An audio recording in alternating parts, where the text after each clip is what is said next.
moving on to another positive story. Two in one day. You don't get this often.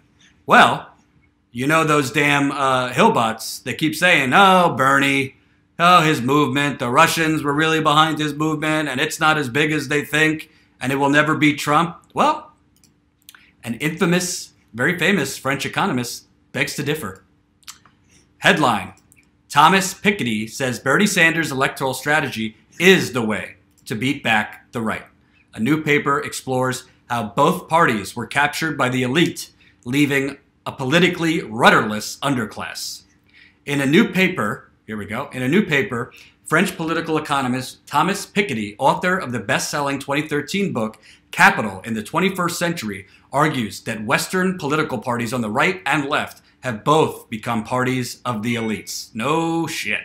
Yet, the 65-page paper from the notoriously punctualist economist titled Brahmin Left vs. Merchant Right, Rising Inequality and Changing Structure of Political Conflict is more surprising for the lessons it has for the political left in the Western world.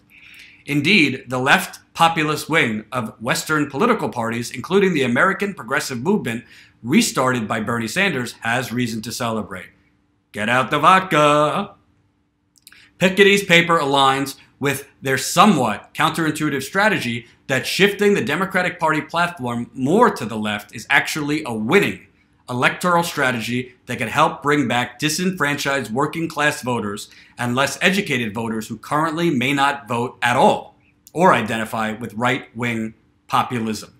Quote, using post-electoral surveys from France, Britain, and the US, this paper documents a striking long-run evolution in the structure of political cleavages.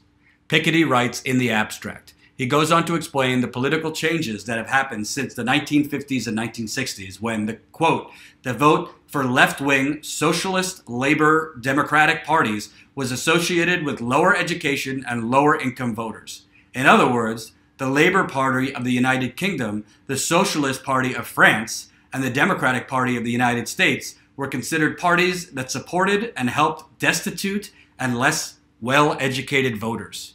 Yet over time, those parties, Piketty explains, quote, gradually became associated with higher education voters, which he describes as creating a system of multiple elite parties, where high education's elites now vote for the left, while high-income, high-wealth elites still vote for the right. In other words, both sides of the spectrum become parties of the elite, with no party for less educated folks or the working class. Well, before I read on, this kind of goes to what Thomas Franks was talking about in his book, Listen Liberal. If you remember Thomas Franks, his book, Listen Liberal, I think came out last year. But Thomas Franks, his book, Listen Liberal, was all about how the Democratic Party went from a party in the 1930s, 40s, 50s, 60s to a party of the managerial class, a party of the professionals, a party of the upper middle class suburbanites, aka a growingly more elite, a growingly more group of elites. Whereas blue-collar workers, middle-class workers, and low-educated workers, I don't personally agree with that. There is a lot of Bernie Sanders supporters, there are a lot of progressives that are very well-educated, smart enough to know when they're being sold BS. So Thomas Franks showed that in the 1970s and 80s, the Democratic Party moved to catering more to college-educated and people in suburban communities and people from the managerial class who were managers and professionals and intellectuals instead of their roots, which was blue-collar workers, manufacturing workers, people who worked for a living, created things. They moved, essentially, towards upper middle class, which are people doing just fine, and elites. And then they grew to get in bed with Wall Street and Big Pharma and Big Oil. So Thomas Piketty's research paper shows this. I'll give you a little bit more. Piketty argues that this situation, quote, contributes to rising inequality and a lack of democratic response to it, as well as the rise of populists like Trump, Marine Le Pen in France, and Nigel Farage in Britain. Quote, without a strong egalitarian internationalist platform, it is difficult to unite low education, low income voters from all origins within the same party, he writes. If the Democratic Party was wise, oh, but they're not, it might see Piketty's paper as a chance to improve its electoral strategy.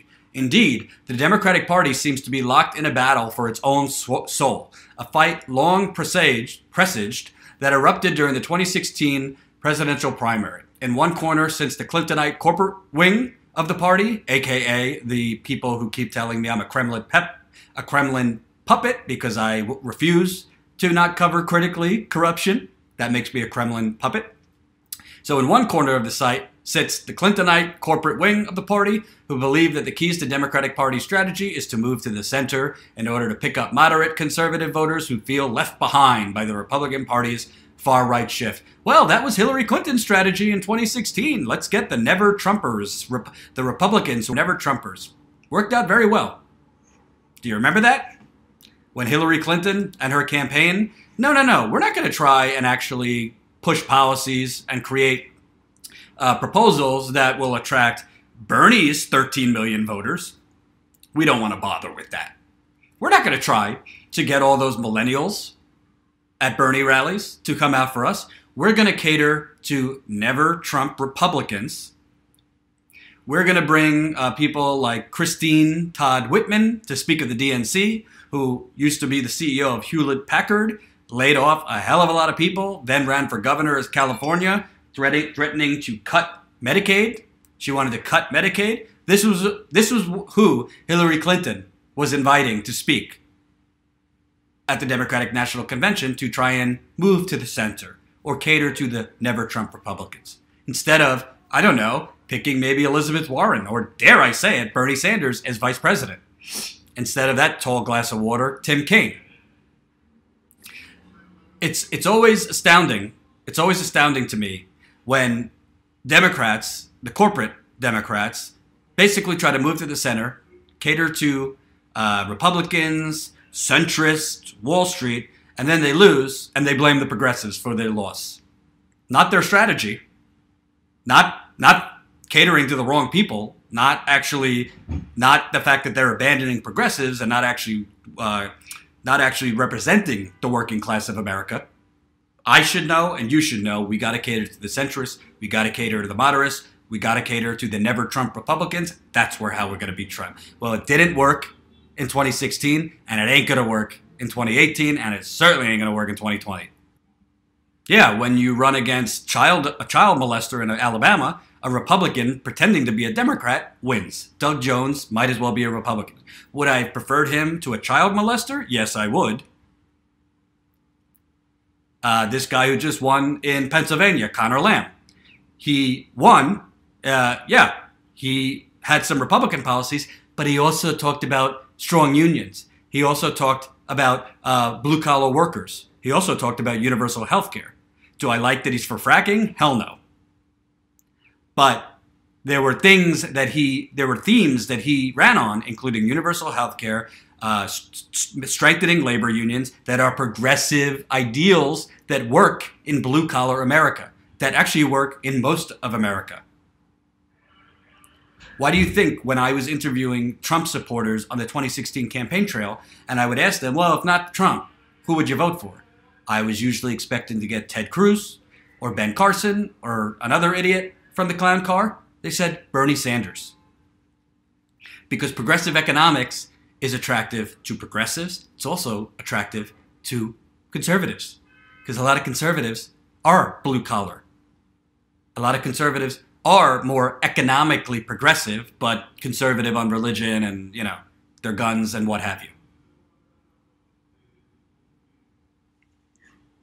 I'll read you a little bit more of this you're not going to see it on CNN. You certainly ain't going to see it on MSNBC and the New York Times because they don't want to show anything positive about Bernie Sanders. The strategy that I just talked about, moving to the center in order to pick up moderate conservative voters, quote, this was Clinton's strategy to a T. in her electoral campaign, she bragged about her connections to Henry Kissinger. I mean, you can't make this up. She bragged about her connections to Henry Kissinger and her support from billionaire Republicans like former eBay CEO Meg Whitman, who I just described, ran for California governor, basically by proposing to throw hundreds of thousands of people off Medicaid. Progressive indeed, while being famously dismissive of social democratic policies like single-payer healthcare. That was Hillary Clinton's campaign. But that's not why she lost. It's the Russians, and it's Jordan, and it's Jimmy Dore. And it's all of Bernie Sanders supporters who wouldn't get in line. It's not the fact that she bragged about loving war criminal Henry Kissinger or strutting around Republicans like Meg Whitman or basically not even pretending to try and go after the progressive vote when she chose Tim Kaine and refused to endorse things like Medicare for all, free public college tuition. In the other corner, there are those who argue that the Democratic Party will win more voters if it appeals explicitly to class interests and concerns. As Steve Phillips wrote in a Times op-ed last year, if Democrats had stemmed the defections of white voters to the Libertarian or Green parties, they would have won Michigan and Wisconsin. And had they also inspired African Americans in Pennsylvania, Mrs. Clinton would be president. If progressive whites are defecting because they are uninspired by Democrats, moving further to the right will only deepen their disillusionment. Can I read that for you one more time? And I'm going to highlight it. If progressive whites are defecting because they are uninspired by Democrats, moving further to the right will only deepen their disillusionment. And by the way, folks, disillusionment is indeed what people in the Midwest feel. If you remember when I was at the Young Turks, I did a reporting tour. I called it the Disappearing Middle Class Tour. I went from Ohio to Pennsylvania to Michigan to Illinois to Wisconsin. I spoke with single mothers. I spoke with people buried in student loan debt. I spoke with people choosing between medicine for themselves or groceries for their kids. I spoke with African Americans in really, really dangerous parts of Detroit, where arson and gangs and opportunity have gone up. Arson and gangs have gone up, and opportunity in schools have been cut. In Wisconsin, I interviewed a lot of people who have been decimated by Scott Walker, but also these trade deals who have sold their jobs to other countries. The Midwest, a lot of these blue-collar workers are progressive. They got hoodwinked by Donald Trump because Donald Trump was talking like a progressive economically in many ways against NAFTA. He said, I'm for universal health care. Obviously, it was a lie. But more importantly than what Trump sold them is what Clinton and the Democratic Party were not able to convince them of, because Hillary Clinton's record and the Democratic Party's record for the working people has been abysmal. Abysmal. You're not going to hear from most economists in the United States that Bernie Sanders' strategy and what Bernie Sanders has been saying for the last two years, to the last 40 years, is actually the way to beat Donald Trump, because they don't want Bernie Sanders to win. CNN doesn't want Bernie Sanders or progressives like him to win. The New York Times, the Washington Post, of all places, do not want the progressive movement to be victorious. They don't want to show you that when you actually run and you propose policies that help the middle class, when you propose policies that help working people, when you propose policies that help people who work in manufacturing or in auto or at plants or do things with their hands for a living. Because the corporate media, they don't give a damn about those people. And Hillary Clinton's campaign and the Democratic establishment, they can pretend that they do, but they don't. So Thomas Piketty's basically saying what we all know. And by the way, what data shows.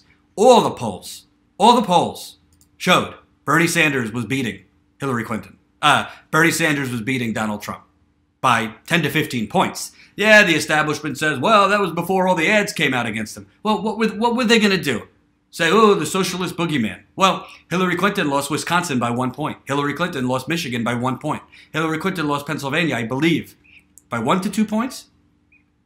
These were all states that have been decimated by NAFTA. These were all states that have been decimated by trade deals. These were all states who have been union busted. You don't think Bernie Sanders, who is one of the strongest politicians on all of those issues, could have beat Donald Trump if Hillary Clinton, who is not strong on those issues, if a Democratic Party is not strong for those issues, you don't think Bernie Sanders would win? If you think that, you're smoking something strong. I'm going to read you a little bit more from this report because I think it's very important. All right. The Go Left strategy hints at what Piketty has called the, quote, class-based party system that dominated Western democracies in the 1950s and 1960s. In those decades, lower-class voters from different dimensions, lower education voters, lower income voters, tended to vote for the same party or coalition, while upper and middle-class voters from the different dimensions tended to vote for the other party or coalition. Similar as the Democratic Party factions may seem to the right, similar as the Democratic factions may seem to the right, which seem unable to distinguish a liberal billionaire like Warren Buffett from, quote, a communist, they represent radically different positions and have different constituencies. The Clintonite coalition tended to rely on pandering to identity groups and a sort of vague multiculturalism that posited that billionaires, corporations, and the poor could live in some kind of perfect harmony, even though the former rely on the exploitation of the latter to exist. Oh my God, I could not have said it better. Let's get that again. The Clintonite coalition, which is still very strong, she's not leading it, but they're still there. The Clintonite coalition tended to rely on pandering to identity groups and a sort of vague multiculturalism that posited that billionaires, corporations, and the poor could live in some kind of perfect harmony, even though the former rely on the exploitation of the latter to exist. So when Hillary Clinton says, oh, I'm going to tell Wall Street to just cut it out, she's basically, as they said, she's placating the poor and pandering to working class people. Oh, I'm going to tell them to cut it out, Wall Street. And I'm going to be very tough to work on climate change as I take more and more fracking money. People aren't stupid anymore, but the Democratic Party is banking on the fact that they are stupid. Tom Perez is banking on the fact that working class people will just hate Trump enough in order to basically vote for whatever Wall Street loved, big oil loved, big pharma loved Democrat. And it's not going to work. And Thomas Piketty's study shows this. Critics like Phillips argue that Clinton and her DNC lackeys failed to grasp that their milquetoast liberalism lacked a comprehensive ideology. There were no scapegoats, and America was already great in Clinton's words. Those words appear tone deaf to the millions of Americans struggling to make ends meet, who sought a scapegoat and heard a more sensible explanation for their woes from Donald Trump. Meanwhile, the strategy of Bernie Sanders, mirrored in other left organizing groups in the United States that seek to push the Democratic Party to the left, including Our Revolution and the Democratic Socialists of America, is to offer a more serious material analysis of the underpinnings of oppression and suffering in the United States, and to scapegoat income inequality caused by an unjust economic system propped up by the elite. Sanders and his counterparts overseas, particularly UK Labour leader Jeremy Corbyn, offer that aforementioned, quote, strong egalitarian internationalist platform that has the potential to, quote, unite low education, low income voters from all origins, as Piketty describes. Though Sanders came up short in primaries, he was vindicated in the aftermath of the general election in several ways. First, many of the Rust Belt states that Trump carried, states Hillary Clinton had banked on winning, were won by Sanders in the primary, including Michigan and Wisconsin. Second, post-election studies suggested that had Sanders been the Democratic nominee, he would have defeated Trump by a wide margin. Let me say it again. He would have defeated Trump by a wide margin. Third, Sanders remains the most popular politician in the U.S., despite an ongoing bile-spitting campaign orchestrated by Democratic insiders like Sally Albright, who called Sanders racist for proposing free college. Can you believe that? Called Sanders racist for proposing free college, or Peter Dow, who blamed Sanders for Clinton's loss. Finally, Clinton's victory victory was aided considerably by a corrupt party apparatus that was already in the bag for Clinton, a former interim DNC chair, Donna Brazile, has described. So the point of this isn't to continually go back to the 2016 election. The point of this is not to continually bash Hillary Clinton, who frankly I don't give a damn about anymore. I think we've all spent enough time on Hillary Rodham Clinton. But the point is, when you continually have these neoliberal hacks who blame me, the Russian puppets like me and Glenn Greenwald and Lee Comp and Jimmy Dore, I mean, the list goes on, Jamal Thomas, when they blame Bernie Sanders supporters, and when they say, you just need to eat your vegetables, you just need to fall in line. No. The data shows that's wrong. The results in 2016 show that's wrong. And now a famous French economist whose work is world-renowned shows us that is wrong. As we go on towards the midterms, as we go on towards 2020, all you're going to hear from the Democratic Party is Trump, bad, Trump, bad, Trump, bad, Trump, Russia, Trump, Russia, Trump, Russia.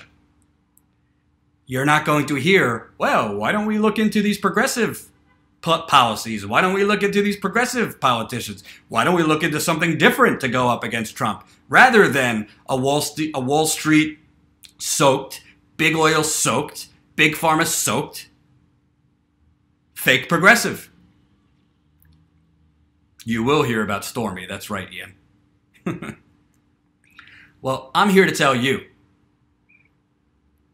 You will hear the truth from me. You will hear the truth from Jimmy. You will hear the truth from Ro Khanna. You will hear the truth from Bernie Sanders. You will hear the truth, economically speaking, from Elizabeth Warren.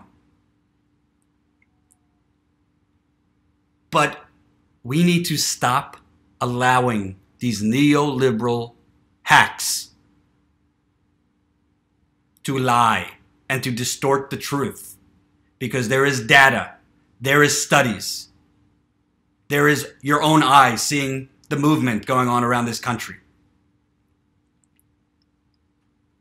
We are not going to play by their rules anymore.